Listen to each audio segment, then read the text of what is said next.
Hello, lovelies. This is Alicia at the Elemental Priestess, and I am here bringing you a collective message that has been coming through for a few days now. So I'm going to go ahead and get into it. It's ultimately a timeless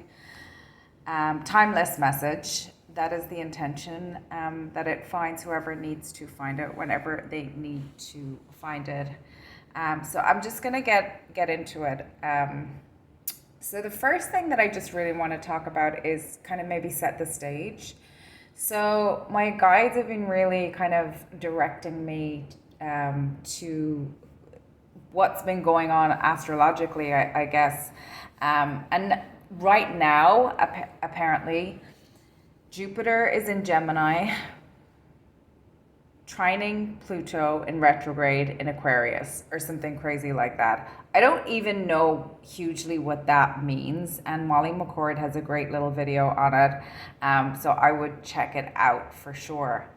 But if you think about Pluto, for example, and I also believe that Jupiter might be conjunct Venus, which is interesting because Venus is values driven. So if we think about as we move from age of Pisces into age of Aquarius, values are a thing that, is a very prominent conversation right now. And, kind of what do one person's values mean versus another person's values on kind of a global stage. So that's just kind of interesting. If you think about it, so Jupiter is expansion. It's about resources. It's that wisdom, benevolent father kind of energy. Also expansion. And then we're Gemini. So that's kind of the twin energy, mercurial. Also, what's becoming very prevalent in the conversation globally is like we're wanting to be in a stage where this and that can be true at the same time. And then Pluto, of course, is Pluto. That's like all our 8th house stuff. And then moving into Aquarius is moving out of Pisces and away from, the patriarchy and into the age of Aquarius, which is thinking outside of the box, technology, and all that kind of stuff. So for all of those things to be astrologically talking to each other right now, and I am not an astrologer, so there's plenty of people available on the internet who can talk to you about that. But let me go back to Pluto for a second. Pluto was discovered in 1930. So if you think about what was happening in 1930, so the Great Depression was in 1930. Pluto is that 8th house energy, which is it's death, transformation, rebirth. It's things we don't want to look at, the taboos, the stuff that happens in the boudoir kind of energy, money after marriage, other people's money, all that kind of good stuff is 8th house related. So Pluto being discovered in 1930 rules Scorpio, which is Scorpio is a female energy. It's water. It's one of the the female signs. But before that, it was thought to be ruled by Mars. So in a way, Scorpio, 8th house, on a conscious, collective level, was almost revealing its feminine side to us, or it's Pluto to us. It was Scorpio was showing us it's Pluto. So we had anyway. Moving on from that. So globally, collectively, Scorpio has revealed her Pluto, and then something that came into my awareness recently is Eris. Eris is it's an asteroid, a female asteroid on the opposites outside of Pluto. So it's one of those, how Mars and Venus and all those are the personal planets. Well, Pluto and those far out planets and Eris, they're like not personal planets. They're kind of more on how they affect us globally. So that's kind of interesting. But Eris is the female wounded warrior. And she represents that kind of the uninvited female. So when Pluto kind of revealed itself in 1930 in the Great Depression, women had to rise up. They had to go back to work. They had to manage home. They had to help bolster the men in an untraditional way that was thought to be masculine, like not feminine. And when you think about that, then they continued into the war and they were needed in the war. And then we lost a lot of men through the 2 world wars. So women were being called up from when Pluto was discovered. So then in 2005, Eris gets discovered. So Eris represents that uninvited female energy. And in 2005, Hurricane Katrina hit, and there was massive earthquake in Kashmir, and there was like huge loss of life. And that's, Mother Gaia energy. That's also scorpionic, that transformation, destruction energy that's happening. So what historically, things have gotten to shake up around these kind of poignant times. But in this particular kind of setup, or the way they're talking to each other at the moment, is a great time astrologically to catch a wave. Surfs up astrologically. Whatever is going on with how the planets are aligned right now is a really great time to catch that wave and to look at the things in our 8th house, to transform them. And the planets are with us, the cosmos is with us. So it's a very potent time astrologically. So what the message was really kind of about was re-looking at manifestation versus manipulation through the lens of karma. And the way that's been coming through is like, we are,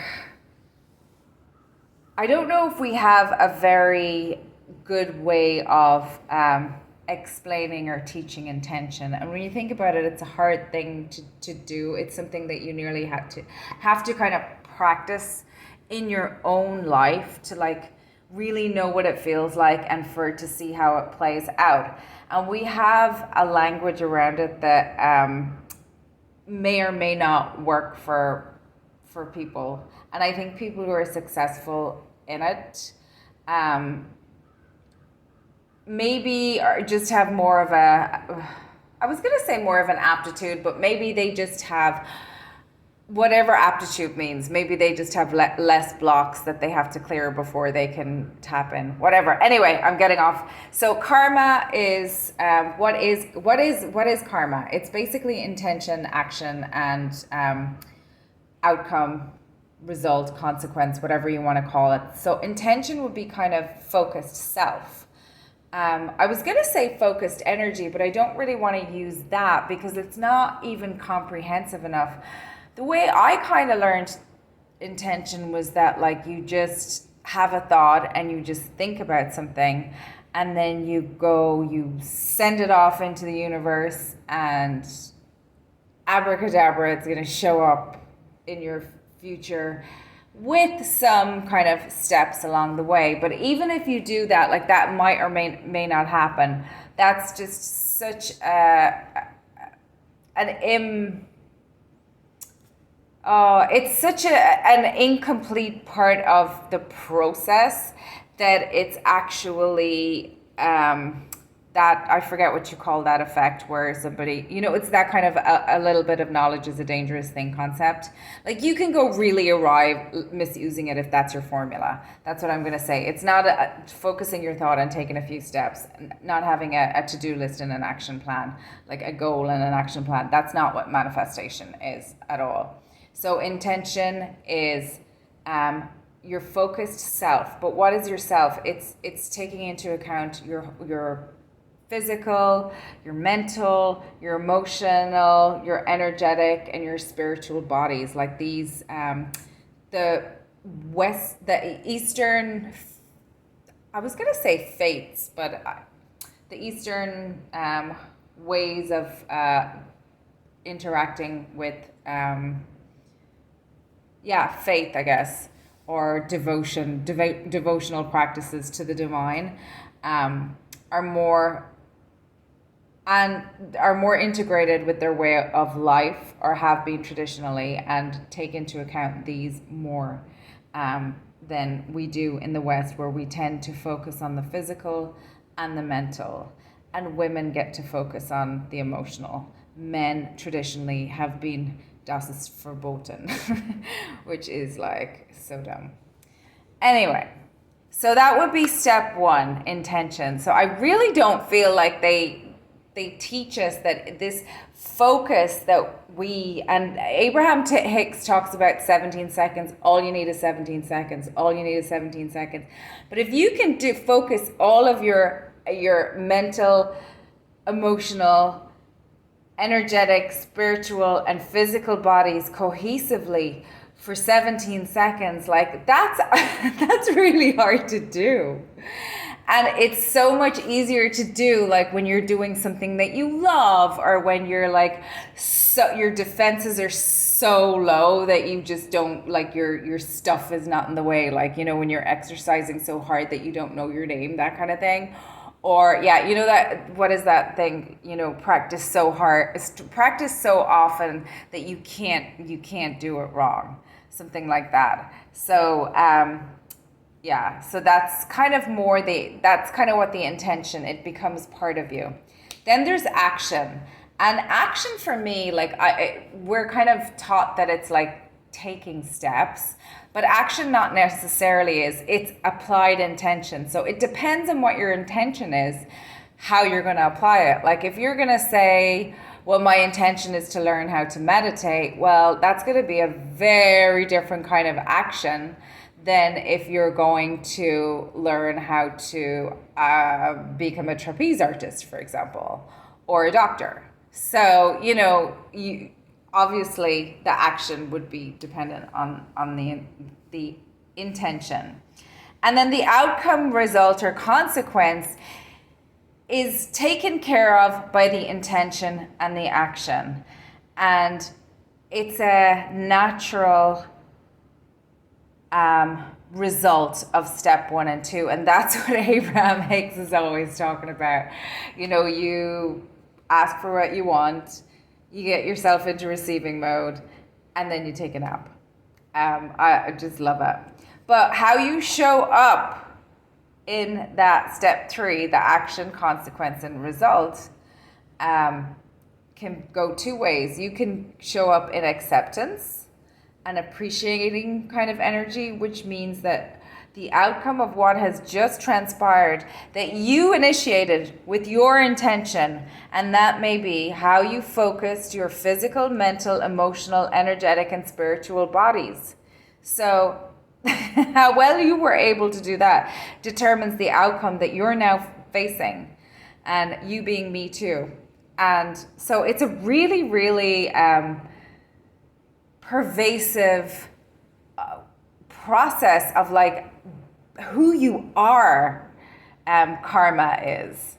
And that's what we're learning here in life school on this beautiful Mother Gaia that has invited us to be here and allowed us to incarnate. Thank you. And then the other way we can show up to this outcome, result, consequence is in resistance. Remember when you kind of started learning about manifestation first, and then you had your vision board and it was great, and you were manifesting things like that, and they even teach you this in like a lot of the manifestations early on. They will be like, pick something that's like you're not super like you don't have a lot of negative charge towards. Do you know what I mean? You're not going to start learning how to manifest with, you know, your kind of your most painful point, for example. Even though that's something you're ultimately, like, that's why you're learning how to manifest in the first place, because you're just like, I'm so attached to wanting that thing that's why I'm learning how to manifest. But anyway, so you do your vision board and you manifest things and da-da-da-da-da. And then you're successful and it's great. And then you go around telling people, like, you should all live like me. And, you know, you post all your yummy things on social media and, like, in such good faith and honestly. And, you know, you come by it honestly, or most of us do. Well, okay. Many of us do. And then you really start to work on the stuff that matters to you. And you start to ask for things like the truth and, you know, healthy relationships and to be the person you would want to be in a relationship with, to be that quality of person yourself. So when you start to ask for those kinds of things, and here's a good one, to be able to, no matter what, if everything is taken away, to be able to start over. And absolutely, yes, of course you want that, but how do you find out about that? Sometimes you don't get the lesson the first time around. And then when you get into that phase of the process, you can sometimes be a little bit, excuse me, I'd like to speak to the manager of the spirit guides, please. And your inner Karen comes out and you're just like, this manifestation thing is broken. And I don't mean to laugh, because you're working on things that are really, really important to you. And depending on where you are in your astrological journey, and not just that, like, you came in to learn certain lessons, but you may have soul contracts with other people. So here's what we want to remember is that we have free will, but so does everybody else. So even though we want to manifest what we want to manifest, the way it comes to us, it's not like ordering from Amazon, putting something on a list for Santa Claus, and when we've been good enough, we'll get what we want. It's not that. The process is teaching us how to ask for the right things, which is, how do I live in harmony with my values? And how do I build a life that I'm proud of and that I want to have people around me that reflect back to me who I know I am to be? And what are the steps that I need to do in order to be the person living that kind of life? And when you start to go down that path, you get towers for sure, because you're dealing with your 8th house energy. You're dealing with all this kind of stuff. So in my opinion, I kind of feel like the manifestation is really the attempt to consciously intend in a direction. The abracadabra method, I mean, spirituality, the brand, the like abracadabra method, the just, you know, for $99.99, I'll give you this magic porridge pot that will just feed you forever and ever. That paradigm, not only is it flawed, it's stupid. It's not it's not stable. It's not stable. I'm hearing chop wood, carry water. I'm hearing the shoes didn't change, Dorothy did. The magic is not in the mundane. The magic is the the mundane. The magic is the mundane. The magic is the mundane. The magic is the mundane. So having a practice, serve, give, love, purify, meditate, realize. I think that's the order of it. My yoga lineage, Shivananda. But before, purify is even not the first step. But when we do our practices and do our shadow work and do our having fun, appreciating life, being out in nature, enjoying the simple things, living by our values, appreciating connecting with other people, all those kinds of activities together, they help us get ready to purify each of our layers. Oh yeah, each of our layers. And when we purify each of our layers and go into our 8th house and purify in there, we don't only stuff down the good things, we stuff down our light, we stuff down our talents, we stuff down the things that we're embarrassed about, we stuff down the things we were shamed about, we stuff down the things that people ridiculed us about. And some of that is what we're here to do. Some of that is our very heart, our emotion, our heart-centered life force itself. And this is the time. This is a really good time to get your shine on, I'm hearing. Yeah, I like that. But the mundane is it's having a practice, and it's like there's no shortcuts. It's systematically over time. Layer by layer, we'll heal the bodies and build them up. Energetic, emotional, physical, mental, spiritual. Through our daily practice. 8th house is where we store the things that we were not supposed to, the taboo things. And for men, traditionally in this, like in that kind of toxic male paradigm, that was like emotions and softness. So their layer,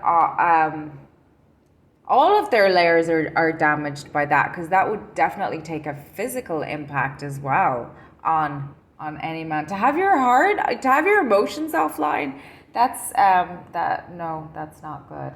And then for women, we were taught to have,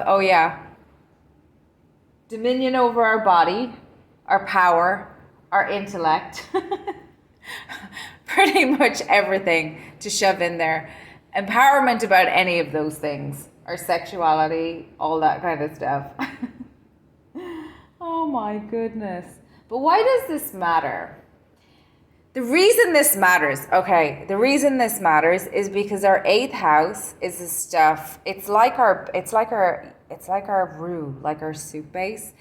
Oh, because you don't manifest from what you desire. You don't manifest from what you say you want, which is back to that intention. You manifest from what you are, which is all of those five layers, and how much you can focus your attention on. And you may not be even aware what all of those layers are focusing their attention on. So by doing different practices and knowing where you have wounds in each of those layers, you can know what's appropriate to address each of those layers and fix that, I want to say, fix is not the word I want to say, but like repair, no. Yeah, there might be some damage there. Where there's damage, you want to repair it, but overall, just to build up all of the systems and over time, just really charge them up. And then we got manifesting versus manipulation. We said we would get into that. And the way I kind of look at it, like we're always manifesting. Because we're always alive, and we've always got those five systems. You can probably look at, an infinite number of components that make us up, but that's kind of just one paradigm that I'm going with. But manifesting from kind of in harmony with divine law, divine intention, divine energy, would be doing it, honoring your own free will and the free will of others. That would be the way I would kind of articulate that. And then manipulation would be manifesting, using the techniques of manifesting, intention and action to achieve an outcome, or to influence an outcome, or to move in a direction of an outcome, while not giving the other party or parties the information to make an informed choice. You're doing it under, not in good faith, and that's what manipulation is. And that can be anything from,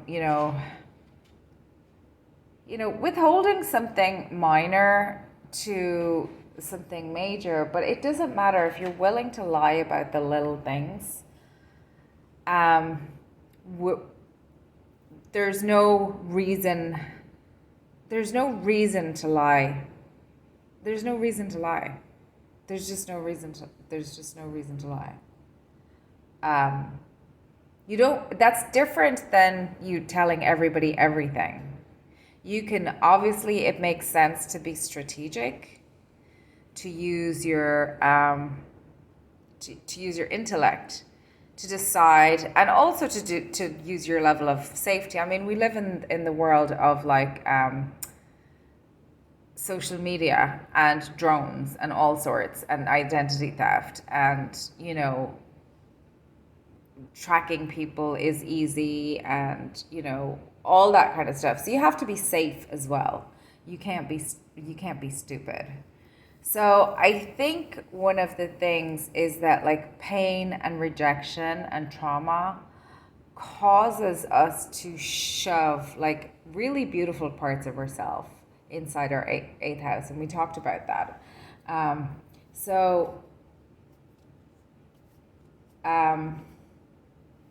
I'm hearing, look at the cards. Okay, so the cards that we have. Okay, so this is actually really interesting to me.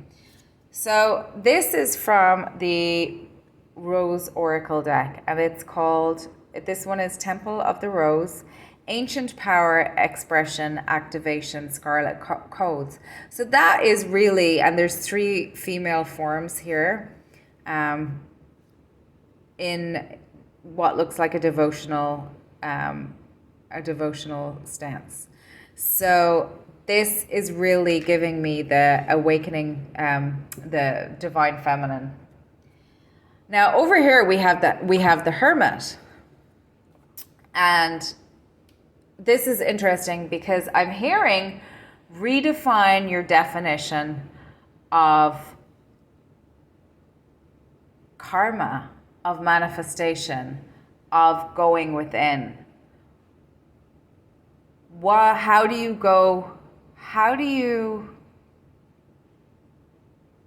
so I'm hearing Gemini energy. How do you get a new perspective? I see the Judgment card reversed as well. I'm seeing these as being masks. It's reversed, it's upside down, and these are little faces. It's I'm hearing drop the mask. So there's something about whatever is alchemize, and that's a quality of the 8th house. So going within and alchemizing, which I think actually this group has already done. So the rest of the collective behind this group and probably many, many other groups that kind of were a bit more in tune with the cosmic energies ahead of kind of, let's say, the broader planet. You're really being encouraged, and I'm seeing anyone who is on the fence about putting something out into the world, that has been working and alchemizing and being in a dark night of the soul and rebirthing, any of that kind of stuff. Canary spirit, sing your own song now. You're being called up and called out. You're coming out of your hermit phase. You're being called out and called up. And see, you've got your crown on. You're also on a flute. Sing your own song. And yellow is the color of a teacher. You're being called up and called out to teach. And there's something about the flute that's, I don't know what that is yet. It's reminding me of Krishna, actually, the flute. Anyway, moving on. And Krishna is reminding me of Gemini and learning and children and moving on. Scarab beetle also. So that's giving me Egyptian vibes as well. And I'm noticing 12 and 52. So I'm hearing again, chop wood, carry water. So whatever it is that you've either launched or are launching or putting out, I'm seeing 12 months, 52 weeks. So I'm getting a timeline of kind of a year. A year may not be relevant, and it could be 12 weeks as well. A year may not be relevant, take it how it resonates. But what I'm kind of feeling is like, give it time, give it gestation time. If or maybe look back a year if it's kind of like now starting to blow up, or something like that. Kind of put it how it fits. So this, this collective, what I'm feeling is that this collective and probably a bunch of other pods around the globe, goodness knows how many, were on mission to anchor in this female energy into Mother Gaia, to channel these codes down, pull it in from Pluto and Eris through the bloodlines and through the DNA, like through the ancestral line. So that energy you're anchoring in and have been for the last 100 years with your ancestors, anchoring that energy in. And if you look back into your family line, I wonder, are there like some folk like you in there that, we don't talk about Bruno. Another reader mentioned that. And she was so funny about it. She was like, what's funny about it is that they spend the whole song saying, don't talk about Bruno. It's called Don't Talk About Bruno, but they spend the whole time talking about him. Anyway, that was just funny. Anyway, and the last card that we have is this one, Heaven on Earth. As above, so below. So if you look at it, it says here, all are invited, fifth dimension, new earth, spirit, and in matter. So everyone that's hearing this message that is, I feel, is somewhat on the path. We're all on the path. Everybody is, no matter how we're showing up to our path. But it kind of given me that wave of volunteer vibes from Dolores Cannon. So there's almost like it's the rise of the divine feminine, really calling up the divine feminine in men and women. It's not a men versus women thing. It's a unhealthy, unbalanced versus integrated whole, and that exists in all walks of life, all genders, all races. Like, that's just exists. It's called being a human. Some of us are more integrated than others, and we're all trying to get home. But I am hearing, so as you know, I mean, the conversation is that we are Earth is transitioning into, like, out of 3D to 4D. So that's part of this collective's mission. This is how partly that it's doing that. It's almost being a midwife, like a fleet of midwives to birth, to midwife the birth of the new this transition from Pisces into Aquarius. And with that, as part of that transition, it is to rebirth with that the value of the feminine energy on planet Earth, because it is no longer tolerated that the feminine energy in men and in women is allowed to be treated the way it has been treated. And this is a reclamation. This is a huge, huge kudos from your guides. Thank you from the other side. I'm seeing the end of that movie, Big Fish. Love that movie. Really, really, it's Tim Burton, enough said. But at the very end, like, I guess the core of it is that, like, he was one of these, like, storytellers. But at the very end, when he passes away, like, there's just this moment where, you know, he's kind of vindicated, I guess. And it's just it's beautiful. So I'm seeing that. I'm just seeing just a gathering of guides and higher energies just coming for all of you in this collective who are getting this message. Thank you, thank you, thank you. Highly revered, highly supported, highly protected, highly esteemed on the other side, for sure.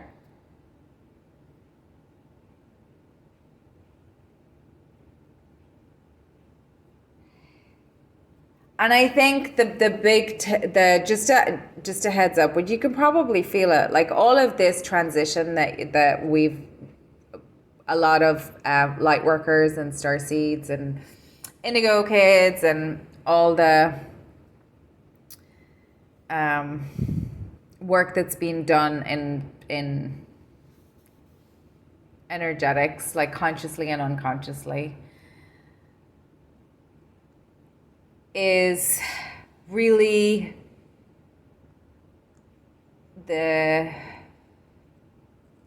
it's not only it's gonna anchor, we're gonna have to anchor this energy in while the rest go through this. So there's going to be some turmoil. There's buckle up. People are going to come into they're going to come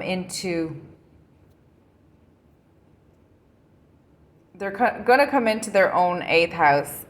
That's what's happening at this transition. The time to continue, they're going to have to pick which chariot they're getting on, the light or the dark, because the transition is going to happen, and they have free will, and they're going to have to decide what they're going to choose. So there's probably going to be, buckle up is what I'm hearing. Buckle up. Karma is due. And I think a lot of, astrologically, a lot of that's happening. But the flip side of that is, like, if you've been experiencing delays, there's a good likelihood that movement can start again, because Scorpio is stagnant water, and if the transformation, it's fixed water, so if the transformation doesn't happen, it can become stagnant. So yeah, that's kind of all I have for you guys. I didn't expect it to be that long. Anyway, I hope you're having an amazing time wherever you are.